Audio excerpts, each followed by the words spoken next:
शहर के पास इलाके में एक बहुत बड़ा आलीशान बंगला था, कैलाश निवास। लेकिन उस बंगले के पीछे एक छोटा सा स्टोर रूम था जिसमें पुरानी रद्दी और कबाड़ रखा जाता था। उसी कबाड़ के बीच एक टूटी हुई खाट पर लेटे थे 70 साल के कैलाश चंद्र जी। कैलाश जी वही व्यक्ति थे जिन्होंने अपनी पूरी जिंदगी की मेहनत की कमाई से वह कैलाश निवास बनाया था। उनके 2 बेटे थे, विक्रम और आदित्य। दोनों की शादी हो चुकी थी। जब तक कैलाश जी के हाथ में पैसा और पावर थी, दोनों बेटे और बहुएं उनके आगे पीछे घूमते थे। लेकिन जैसे ही उन्होंने अपनी सारी संपत्ति और घर का मालिकाना हक बेटों के नाम किया, वे अपने ही घर में अजनबी हो गए। एक दिन बड़े बेटे विक्रम ने कहा, पिताजी, आपको सीढ़ियाँ चढ़ने में दिक्कत होगी। हमने आपके लिए पीछे वाले कमरे में आराम का इंतजाम कर दिया है। वह आराम का इंतजाम असल में उस अंधेरे स्टोर रूम में निर्वासन था। कैलाश जी को अब दिन में सिर्फ एक बार सूखी रोटी और पानी मिलता था। बहुएं माया और तन्नू आपस में झगड़ती थी कि बुढ़े को खाना कौन देने जाएगा। धीरे धीरे उन्होंने कैलाश जी को घर से बाहर निकालना ही बंद कर दिया। बाहर समाज में उन्होंने यह झूठ फैला दिया कि पिताजी बहुत बीमार हैं और वे किसी से मिलना नहीं चाहते।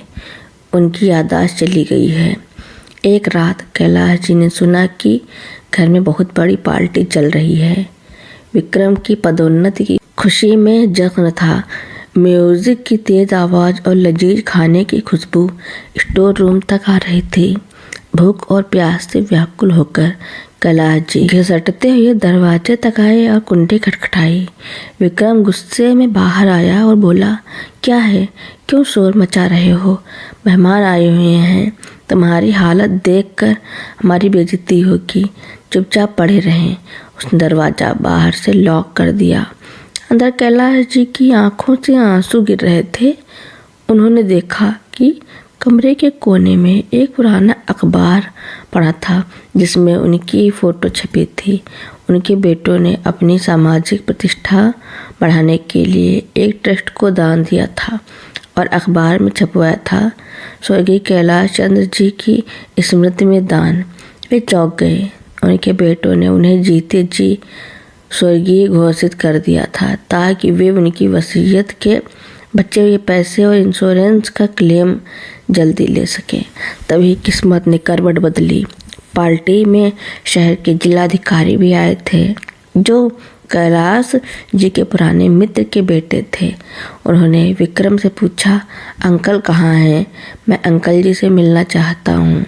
विक्रम हकलाते हुए बोला, वो तो बहुत बीमार हैं, सो रहे हैं। लेकिन तभी स्टोर रूम में रखी एक पुरानी भारी अलमारी कैलाश जी को धक्का देने से गिर पड़ी।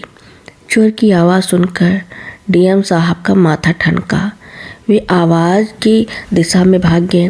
विक्रम और आदित्य ने उन्हें रोकने की कोशिश की, लेकिन डीएम साहब ने पुलिस को बुलाकर स्टोर रूम का दरवाज़ा तुड़वा दिया। जब दरवाज़ा खुला तो वहाँ का मंजर देखकर सबके होश उड़ गए। आलीशान बंगले के मालिक कैलाश चंद्र जी गंदगी और रद्दी के बीच फटे हाल लेटे थे। उनकी आंखों में बेबसी थी। डीएम साहब ने गरजते हुए कहा, तो यह है तुम्हारी सेवा? अपने पिता को जीते जी मारकर उनकी संपत्ति पर ऐश कर रहे हो? उसी वक्त पुलिस ने दोनों बेटों और बहुओं को हिरासत में ले लिया। कैलाश जी को अस्पताल ले जाया गया। ठीक होने के बाद उन्होंने अपनी संपत्ति से बेटों को बेदखल कर दिया और उस बंगले को एक वृद्धाश्रम में बदल दिया ताकि किसी और बाप को जीते जी लाश न बनना पड़े। कैलाश जी अस्पताल में भर्ती थे। शारीरिक घाव तो भर रहे थे, लेकिन आत्मा पर लगे घाव गहरे थे। उधर कैलाश निवास अब एक सन्नाटे में डूबा था। मोहल्ले के लोग जो कल तक बेटों को वाहवाही करते थे, अब उनके नाम पर थूक रहे थे। एक हफ्ते बाद कैलाश जी अस्पताल से डिस्चार्ज होकर वापस इसी बंगले पर आए, लेकिन इस बार उनके साथ पुलिस नहीं बल्कि शहर के नामी वकील और मीडिया के कुछ लोग थे। जमानत पर छूटकर आए विक्रम और आदित्य घर के बाहर ही खड़े थे। उनकी हिम्मत घर के अंदर कदम रखने की नहीं थी। जैसे ही कैलाश जी की गाड़ी रुकी, दोनों बेटे और बहुएं उनके पैरों में गिर पड़े। विक्रम रोते हुए बोला, पिताजी हमें माफ़ कर दीजिए, लालच ने हमारी आंखों पर पट्टी बांध दी थी, हम अपनी गलती सुधारना चाहते हैं। माया भी हाथ जोड़कर बोली, बाबूजी हमें एक मौका दीजिए, हम आपकी सेवा करेंगे जैसी आप चाहते हैं। कैलाश जी की आंखों में अब ममता नहीं बल्कि एक कठोर शांति थी।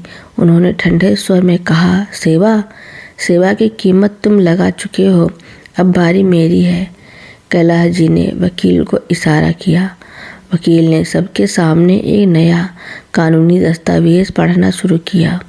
कैलाश जी ने घोषणा की कि वे इस बंगले को बेचना नहीं चाहते, बल्कि इसे कैलाश स्मृति फाउंडेशन के नाम कर रहे हैं। उन्होंने बेटों की तरफ देखा और कहा, इस घर के ऊपरी हिस्से में शहर के बेसहारा बुजुर्ग रहते और जो नीचे का स्टोर रूम है जहां तुमने मुझे रखा था। सबकी सांसें अटक गईं। सबको लगा कि शायद वे अब बेटों को वहां बंद करेंगे। कैलाश जी आगे बोले, उस स्टोर रूम को तोड़कर वहाँ एक छोटी सी डिस्पेंसरी बनाई जाएगी जहाँ गरीबों का मुफ्त इलाज होगा, और तुम दोनों बेटों और तुम्हारी पत्नियाँ। आदित्य ने उम्मीद से देखा कि पिताजी। कैलाश जी बोले, तुम लोग इस ट्रस्ट के कर्मचारी होगे, तुम सफाई करोगे, बुजुर्गों के बर्तन धोगे और उन्हें खाना खिलाओगे। अगर तुम्हारा काम संतोषजनक रहा तो तुम्हें हर महीने एक मामूली तनख्वाह मिलेगी जिससे तुम अपना गुजारा कर सको। याद रखना, तुम अब इस घर के मालिक नहीं, यहाँ के सेवक हो। अगर मंजूर हो तो अंदर आओ, वरना सड़क खाली है। विक्रम और आदित्य के पास कोई रास्ता नहीं था। उनकी सारी संपत्ति, गाड़ियाँ और बैंक बैलेंस कैलाश जी ने पहले ही फ्रीज करवा दिए थे। कल तक जो बहुएं रेशमी साड़ियाँ पहनकर हुक्म चलाती थी, आज वे साधारण सूती साड़ी में दूसरे बुजुर्गों की थालियाँ उठा रही थी। विक्रम जब भी उस जगह से गुजरता जहाँ उसने अपने पिता को लात मारी थी, उसकी रूह कांप जाती। एक शाम कैलाश जी अपनी बालकनी में बैठे डूबते सूरज को देख रहे थे। उनके पास अब अपना परिवार नहीं था, लेकिन उस छत के नीचे 20 ऐसे बुजुर्ग थे जो उन्हें दुआएं दे रहे थे। उन्होंने सीख लिया था कि रिश्ते खून से नहीं, व्यवहार से बनते हैं। कैलाश निवास अब सच में एक मंदिर बन गया था, जहां अहंकार की बलि चढ़ चुकी थी और सेवा का दिया जल रहा था। कैलाश जी को लगा था कि इतना बड़ा सबक मिलने के बाद उनके बेटों की अकल ठिकाने आ गई होगी, लेकिन लालच एक ऐसी बीमारी है जो इतनी आसानी से नहीं छूटती। ट्रस्ट के कर्मचारी के रूप में काम करते हुए विक्रम और आदित्य को 6 महीने बीत चुके थे। बाहर से वे बहुत सीधे और सेवा भावी दिख रहे थे, लेकिन अंदर ही अंदर एक खौफनाक साजिश पक रही थी। माया और तन्नू ने एक नई योजना बनाई। उनका मानना था कि अगर कैलाश जी पूरी तरह अक्षम साबित हो जाएं, तो वे ट्रस्ट के फैसले को अदालत में चुनौती देकर संपत्ति वापस पा सकते हैं। माया ने चुपके से कैलाश जी के रात में दूध में ऐसी दवाई मिलाना शुरू कर दिया जिससे इंसान को मति भ्रम होने लगता है। धीरे धीरे कैलाश जी को अजीब आवाज़ें सुनाई देने लगी और वे हवा में बातें करने लगे। एक दिन ट्रस्ट के बुजुर्गों के सामने कैलाश जी चिल्लाने लगे, देखो दीवार से खून निकल रहा है। विक्रम ने तुरंत मौका लपक लिया। उसने मीडिया और डॉक्टर को बुला लिया। ताकि यह साबित कर सके कि कैलाश जी का मानसिक संतुलन बिगड़ चुका है और वे ट्रस्ट चलाने के लायक नहीं। जिस दिन डॉक्टर कैलाश जी की जांच करने और उन्हें पागल खाने भेजने के कागजात तैयार करने आने वाले थे, उसी समय बंगले में एक नया मोड़ आया। माया और तन्नू रसोई में बैठकर हंस रही थी। माया बोली, बस आज का दिन, फिर ये बुढ़ा पागल खाने और ये बंगला फिर से हमारा। तन्नू बोली, दीदी वो दवा सच में काम कर गई, अब हमें कोई नहीं रोक सकता। उन्हें अंदाज़ा नहीं था कि कैलाश जी ने पिछले 3 दिनों से वह दूध पिया ही नहीं था। उन्हें शक हो गया था, इसलिए वे दूध को गमले में डाल देते थे। इतना ही नहीं, कैलाश जी ने स्टोर रूम की मरम्मत के वक्त वहाँ हिडन कैमरे लगवा दिए थे ताकि सेवा के काम पर नज़र रख सके। जैसे ही डॉक्टर और मोहल्ले के लोग आए, विक्रम ने दुख का नाटक करना शुरू किया। देखिए डॉक्टर साहब, पिताजी की हालत, मुझे लगता है इन्हें इलाज की सख्त ज़रूरत है। तभी कैलाश जी शांत कदमों से बाहर आए। उनके हाथ में एक टेबलेट था। उन्होंने डॉक्टर की तरफ देखा और कहा, डॉक्टर साहब, इलाज की ज़रूरत मुझे नहीं, इन लोगों को है। इन्होंने टेबलेट पर वह वीडियो प्ले कर दिया जिसमें माया दूध में दवा मिला रही थी। दोनों बहुएं कैलाश जी को पागल खाने भेजने की साजिश रच रही थी। पूरा हॉल सन्न रह गया। कैलाश जी की आंखों में इस बार आंसू नहीं बल्कि अंगारे थे। उन्होंने पुलिस को पहले ही सूचित कर दिया था। कैलाश जी ने गरजते हुए कहा, मैंने तुम्हें सुधरने का मौका दिया था, लेकिन तुमने मेरी ममता का फ़ायदा उठाया। अब तुम मेरे लिए मर चुके हो। पुलिस विक्रम, आदित्य और उनकी पत्नियों को घसीटते हुए ले जाने लगी। इस बार उन पर हत्या की साजिश और जालसाजी की धाराएं लगी थी, जिससे जमानत मिलना नामुमकिन था। अब कैलाश निवास में कोई गद्दार नहीं बचा था। कैलाश जी ने अपनी वसीयत में एक अंतिम बदलाव किया। उन्होंने अपनी सारी संपत्ति उस डीएम साहब के संरक्षण में एक सरकारी बोर्ड को सौंप दी ताकि उनके मरने के बाद भी यह वृद्धाश्रम चलता रहे। अगली सुबह कैलाश जी ने स्टोर रूम की उस जगह पर जहां उन्हें कैद किया गया था एक बोर्ड लगवाया जिस पर लिखा था, यहाँ इंसान नहीं, इंसानियत का पुनर्जन्म होता है। कैलाश जी अब अकेले नहीं थे। वहाँ रहने वाले हर बुजुर्ग की आंखों में उन्हें अपना परिवार दिखने लगा था। उन्होंने साबित कर दिया कि बुराई कितनी भी सातिर क्यों न हो, सत्य की एक हल्की सी किरण उसे राख करने के लिए काफ़ी है। कैलाश जी के जीवन में अब शांति थी, लेकिन जेल की सलाखों के पीछे उन 4 गुनहगारों की असली सजा अभी शुरू हुई थी। जेल के अंदर का माहौल कैलाश निवास के स्टोर रूम से ही बदतर था। विक्रम और आदित्य को उन अपराधियों के साथ रखा गया था जो समाज के सबसे खूंखार लोग थे। जब वहाँ के कैदियों को पता चला कि ये दोनों अपने ही जिंदा पिता का श्राद्ध करने और उन्हें पागल बनाने की कोशिश में यहाँ आए हैं, तो उन अपराधियों ने भी इनसे घृणा की। जेल के खाने में कंकड़ होते और पानी गंदा। एक रात जब आदित्य ने उसे जोर का तमाचा जड़ा और कहा, अबे तू तो वही है ना जिसने अपने बाप को जंजीर से बांधा था। आज तुझे ये खाना बुरा लग रहा है। तेरे बाप ने तो वहाँ महीनों काटे थे। उधर माया और तन्नू की हालत और भी खराब थी।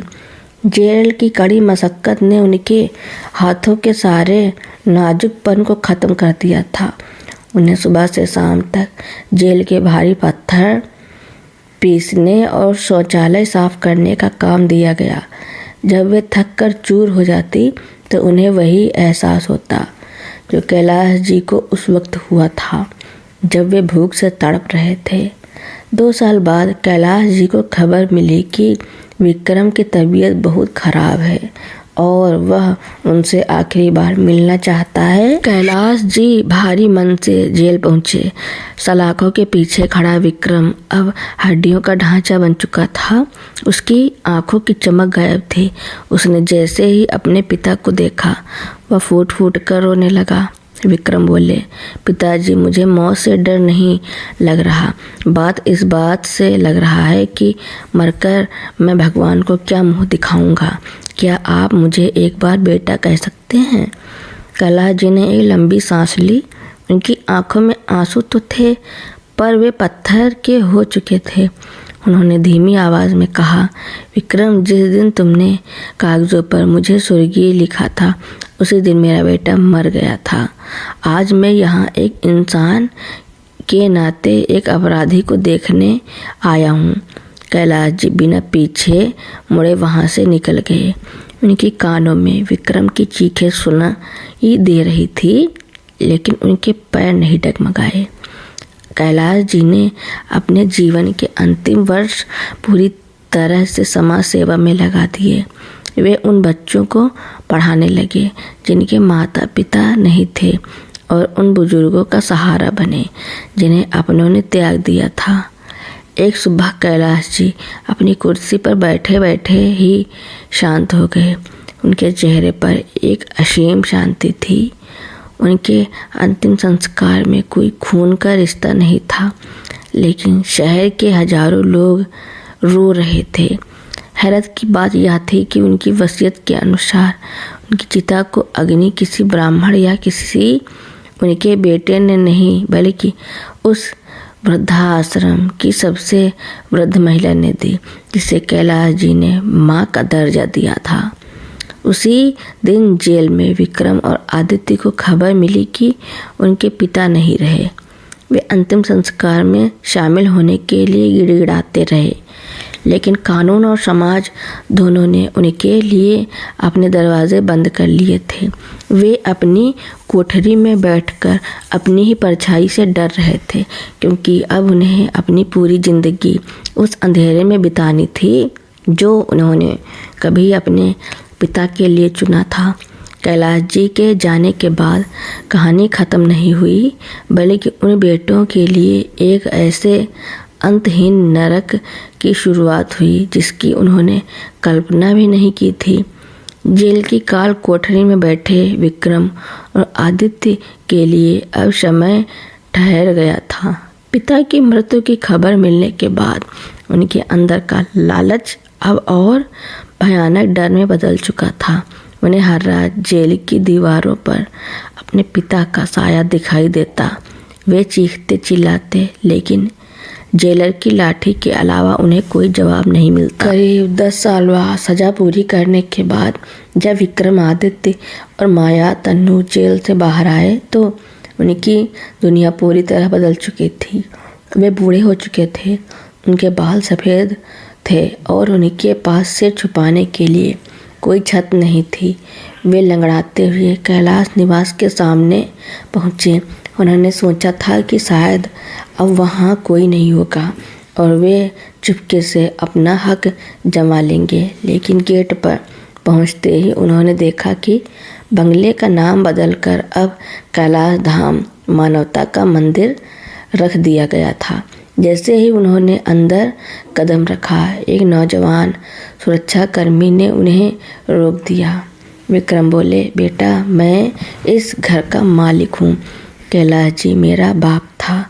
वह नौजवान हंसा और बोला, कैलाश जी का कोई बेटा नहीं था बाबा। उनकी वसीयत के हिसाब से यह संपत्ति अब उन बेसहारा बच्चों और बुजुर्गों की है जो यहाँ रहते हैं। और हाँ, उन्होंने वसीयत में एक विशेष नोट छोड़ा था। उसने एक पुराना कागज़ निकाला और पढ़कर सुनाया, यदि कभी मेरे अपराधी बेटे यहाँ आए तो उन्हें अंदर मत आने देना। उन्हें केवल उस स्टोर रूम की राख दिखाना जिसे मैंने अपनी आंखों के सामने जलते देखा था। उन्हें कहना कि वे उस राख को माथे पर लगाएं और ताउम्र दर दर की ठोकरें खाएं, क्योंकि यही उनका सच्चा श्राद्ध है। विक्रम और आदित्य फटे हाल उसी सड़क पर बैठ गए जहाँ कभी उनकी गाड़ियाँ धूल उड़ाती थी। भूख के कारण वे पास के एक मंदिर के बाहर बैठ गए जहाँ लंगर बट रहा था। संयोग देखिए, वह वही दिन था जिस दिन कैलाश जी की पुण्यतिथि थी। मंदिर के बाहर लोगों को वही पूड़ी, सब्जी और हलवा बांटा जा रहा था। जब विक्रम ने कांपते हाथों से पत्तल आगे बढ़ाई तो उसे परोसने वाले ने वही शब्द कहे जो कभी उसने अपने पिता के बारे में कहे थे, चुपचाप खा ले और आवाज़ मत करना वरना यहाँ से भी भगा दिया जाएगा। विक्रम की आंखों से आंसू गिरकर उस खाने में मिल गए। आज उसे समझ आया कि भूख क्या होती है, तिरस्कार क्या होता है। माया और तनु जो कभी गहनों से लदी रहती थी, अब उसी मंदिर की सीढ़ियों पर झाड़ू लगा रही थी ताकि एक वक्त का खाना मिल सके। वे चारों अब जिंदा लाशें बन चुकी थे। समाज ने उन्हें भुला दिया था, कानून ने उन्हें सजा दे दी थी और कुदरत ने उन्हें वहीं ला खड़ा किया था जहाँ से उन्होंने अपने पिता को ढकेला था। मंदिर की सीढ़ियों पर बैठकर लंगर खाते हुए विक्रम और आदित्य की कहानी यहाँ ख़त्म नहीं हुई। कुदरत ने उनके लिए एक और क्रूर न्याय लिखा था। विक्रम और आदित्य अब मंदिर के बाहर भीख मांगकर अपना गुजारा करने लगे थे। एक दिन मंदिर के बाहर एक आलीशान काली कार रुकी।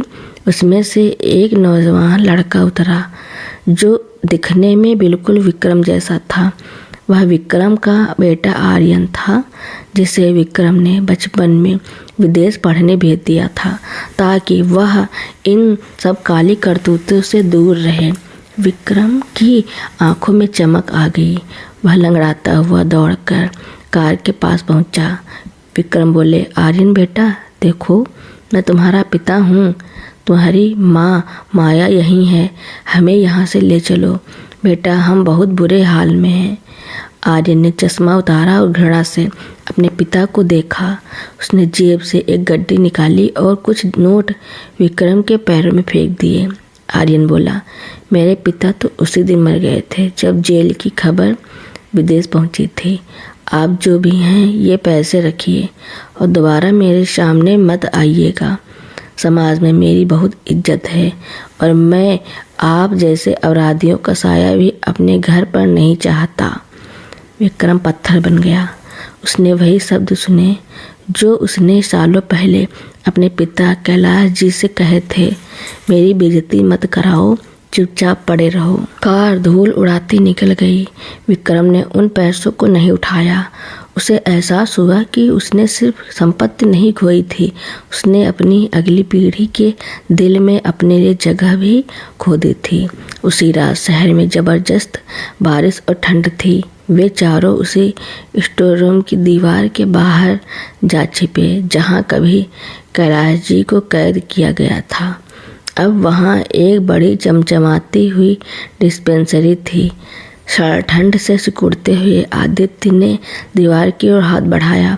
भाई, अंदर बहुत गर्मी होती है ना, काश पिताजी ने हमें एक कोना दे दिया होता। विक्रम बोले, कोना तो दिया था आदित्य, लेकिन हमने उसे नरक बना दिया।